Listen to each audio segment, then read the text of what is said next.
Bismillahirrahmanirrahim. Assalamualaikum warahmatullahi wabarakatuh. Bagaimana kabar kalian semua anak-anakku? Mudah-mudahan senantiasa dirahmati oleh Allah Subhanahu wa taala. Baiklah, kita kembali bersama saya Ibu Niswati Amin. Kali ini kita akan belajar matematika peminatan di kelas 12 untuk KD 3.1. Pada pertemuan kemarin kita sudah belajar tentang limit trigonometri, yaitu menyelesaikan limit fungsi trigonometri secara langsung atau substitusi langsung. Dan kali ini kita akan belajar limit fungsi trigonometri, yaitu menentukan nilai limit trigonometri menggunakan rumus dasar limit trigonometri. Adapun tujuan pembelajaran kali ini adalah diharapkan kalian bisa menghitung limit fungsi trigonometri di suatu titik menggunakan apa? Menggunakan cara rumus dasar limit fungsi trigonometri. Jadi kalau kemarin kalian sudah bisa menggunakan cara substitusi langsung, maka hari ini kita akan belajar bagaimana cara penyelesaian menentukan nilai limit fungsi trigonometri menggunakan rumus dasar limit fungsi trigonometri. Oke, baiklah. Sekarang kalian sebelum kita ke materi inti, saya coba untuk mengingatkan yaitu cara substitusi langsung, yaitu dengan cara mensubstitusikan pendekatannya yaitu X mendekati A ke fungsi limitnya sehingga akan menjadi atau menghasilkan FA. Contohnya misalkan ada nomor 1, misalkan limit X mendekati pi per 4 sin 2X gitu ya. Sehingga pi per 4 ini kita substitusikan kepada X-nya ini sehingga menjadi sin 2, X-nya akan berubah menjadi pi per 4 sesuai dengan pendekatannya ini. Sehingga kalau kita hitung sin 2 pi per 4 itu adalah sin 20, di mana pi itu adalah berapa sudutnya? 180 derajat. Sehingga sin 90 itu adalah 1. Nah, itu kemarin kita belajar metode substitusi langsung ya. Nah, untuk kali ini kita belajar yaitu menggunakan rumus dasar ya. Rumus dasar limit fungsi trigonometri. Ini menggunakan rumus dasar fungsi trigonometri. Nah, rumus dasar dari limit fungsi trigonometri yang sederhana ini, rumus dasarnya adalah sebagai berikut. Yaitu bisa kita menggunakan kalau ada bentuk limit X mendekati 0, sin AX dibagi BX, maka tidak perlu menghitung repot-repot lagi. Kalian hanya menuliskan koefisien daripada X-nya, yaitu A dibagi B. Begitu. Berlaku juga misalkan ada bentuk limit X mendekati 0, ada kebalikan yaitu AX-nya yang di atas, sin BX-nya di bawah. Maka juga sama, hanya koefisiennya saja yang tertulis, yaitu A dibagi B. Begitu juga untuk nilai tangent. Misalkan ada tangent AX, tangent BX, berarti tinggal A per B. Yang dilihat adalah koefisiennya. Kalau sin AX dibagi BX, sama, tinggal A dibagi B. Nah, kalau kita lihat di sini adakah nilai cos? Tidak ada. Sehingga ini untuk rumus sederhana biasanya hanya berlaku untuk nilai sin ya dengan atau dan tangent. Ya, untuk cos tidak berlaku untuk aturan cos. Ada lagi ya rumus sederhananya. Yang ini saja. Ya, kita lihat yang ini untuk aturannya. Nah, di sini juga ada, yaitu kalau ada bentuk X mendekati 0, nomor 3, AX tangent ini juga sama, hanya koefisiennya saja. Limit X mendekati 0, AX tangan BX juga koefisiennya saja yang tertulis. Nah, di sini semuanya serba tangent dan sinus. Nah, sekarang perhatikan dengan seksama ya dan teliti rumus dasar yang tadi itu.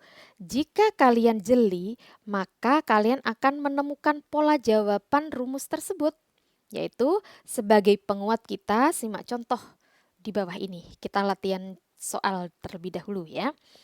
Oke, misalkan dengan menggunakan rumus limit fungsi trigonometri di atas, tentukan nilai limit fungsi trigonometri berikut. Misalkan terdapat untuk yang nomor 1, X mendekati 0 sin 2X dibagi 3X, maka hasilnya akan menjadi 2/3. Kalau limit 2X, nomor 2 juga sama. Limit mendekati 0, 2X dibagi sin 3X, maka hasilnya 2/3. Nomor 3 juga, limit X mendekati 0, tangen 5X dibagi 3X, hasilnya adalah 5/3. Untuk nomor 4 juga sama. 2X dibagi tangen 6X, hasilnya 2/6. Kalau disederhanakan menjadi 1/3. Nah, begitu juga untuk soal nomor 5 ya. Kalau misalkan yang nomor 5 itu begini. Limit, kalau ada semacam ini, limit X mendekati 0, saya ambil sin 5X dibagi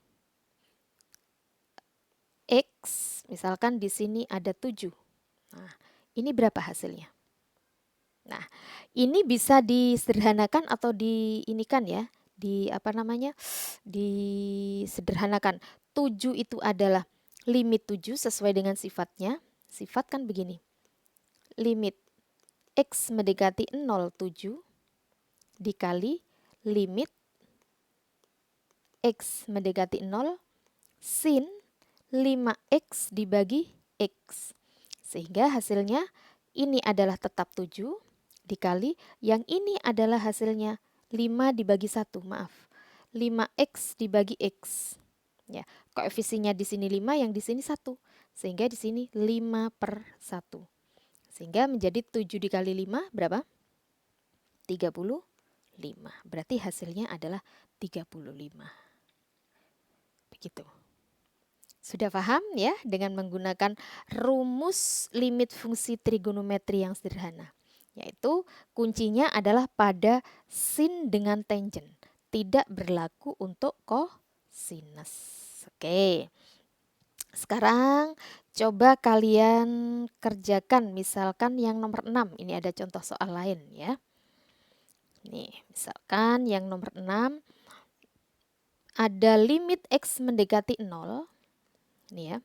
Tangen 5X, tangen 3X dibagi 3X. Nah, ini bagaimana pengerjaannya? Dengan menggunakan sifat dari limit fungsi aljabar pada kelas 3 ya, seperti yang Bu Anis tadi jelaskan, maka bisa kita pisah. Yaitu kita pisah menjadi limit X, tangen 5X dibagi 3. Nah, kan begini. Kalau ada pengurahan pecahan aljabarnya ya kan? Kalau misalkan contohnya ini di bawah, misalkan contoh ada 2X dibagi X dikurangi 5. Nah, ini kan artinya sama saja dengan 2X dibagi X dikurangi 5 per X. Nah, ini juga berlaku untuk ini. Begitu ya. Berlaku juga untuk itu. Sehingga hasilnya akan menjadi ini, dipecah. Jadi bentuk ini tuh dipecah menjadi 2. Tangen 5X dibagi 3X dengan tangen 3X dibagi 3X. Sehingga dari rumus ini nanti kita ambil koefisiennya saja, yaitu 3/5. Dikurangi, yang di sini juga diambil koefisiennya saja, 3/3. Sehingga karena di sini sama penyebutnya, menjadi 5 dikurangi 3 adalah 2. Kalau 3 sama ditulis 1 sama. Begitu. Oke, paham? Oke, dari ke-6 contoh di atas, bagaimana menurut kalian, mudah atau tidak? Mudah ya, mudah-mudahan mudah dan bisa diserap gitu ya. Oke, sekarang untuk berlatih lagi dicoba. Bu, kalau ada contoh yang lain misalkan ini ya, ini contohnya. ada yang nomor 1 misalkan. Limit X sin 5X dengan 3X tangen 2X. Ini ya. Maka ini juga dipisah. Sama seperti contoh yang Bu Anis tadi. Kita pisah menjadi X dengan 3X yang ini. Selanjutnya adalah yang sin dengan tangen. Nah, akhirnya menjadi ini. Tuh. Sehingga yang sini kita ambil koefisiennya adalah di sini 1 dan 3. Alhamdulillah. 1 dibagi 3. Selanjutnya yang di sini ada 5/2 dengan keadaan kali. Ini adalah sifat limit.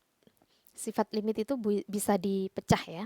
Sehingga menjadi 1 dikali 5 adalah 5, 3 dikali 2 adalah 6. Ini hasilnya. Pun begitu juga berlaku apabila seperti contoh soal nomor 2, ada bentuk kuadrat di sini. Nih, ada bentuk kuadrat. Sinnya yang kuadrat ya. Sinnya yang kuadrat ini. Berarti sin kuadrat. Nah, di sini ada sin kuadrat. Ini juga bisa dipecah menjadi 2, duanya sendiri di sini. Sin kuadratnya itu dipecah jadi 2, sin 2x dikali sin 2x artinya. Yang ini 3x kuadrat dipecah menjadi 3 dikali x dikali x. Sehingga bisa disederhanakan ini koefisien ya, kita tulis di luar menjadi 2/3. Limit sin 2x. Nah, berarti di sini sin 2x dengan x. Sin 2x dengan x. Gitu. Ya. Sin 2x dengan x. Selanjutnya dikali sin 2x dengan ini. Nah, berarti ini dengan ini. Sin 2x dengan x. Sehingga tinggal dikalikan 2/3. Terus yang ini adalah 2/1.